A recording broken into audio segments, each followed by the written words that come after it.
What's going on? This is Coach Marcus for Pro Fan Talk. Breaking news. The Chicago Bears have finally relieved themselves of Matt Eberflus, especially after the debacle that was the end of the game last night against the Detroit Lions. Howie botched that up. 30 seconds left on the clock. You can get in field goal range to tie the game or possibly get in the end zone for the win. And with 32 seconds left, Caleb Williams gets sacked and he immediately goes into the next play, but Eberflus does not bother to use his final timeout. I think he may have had more than that, but I know he had a timeout left.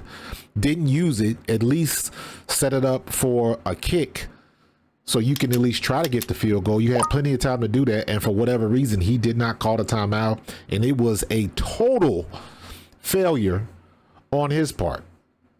That's one of them situations as a head coach. Sometimes you got to rescue your team from your rookie quarterback. So I don't know if Caleb Williams was not paying attention to the clock. I'm not sure what the situation was. But everybody at home was probably screaming the same thing. Call timeout, spike the ball, do something.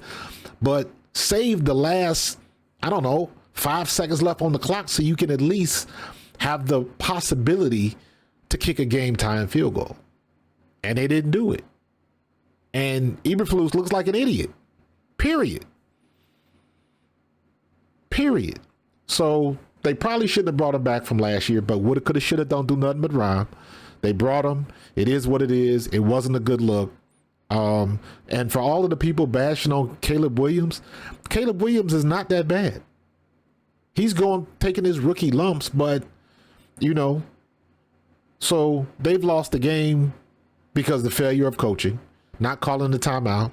You've lost the game on a Hail Mary, and you've lost the game because of a kicker. So if you add 3 more wins to Chicago's total, they're doing okay. But just the failure of the coaching staff, it wasn't meant to be.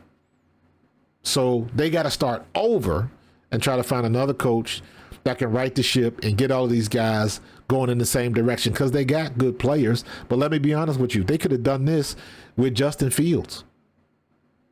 They could have done the exact same thing. Justin Fields was back there running for his life last year and his whole time in Chicago. And they got impatient. And you can't just bring somebody in and expect them to fix everything, especially if they ain't got the right mindset. And I don't think Eberflus had the right mindset. I just don't think he was the right coach. Coaching matters. You look at what C.J. Stroud is doing. You look at what Love is doing in Green Bay. So young quarterbacks can flourish in the league, but they have to have the right coaching. And clearly, Matt Eberflus was not the guy in Chicago.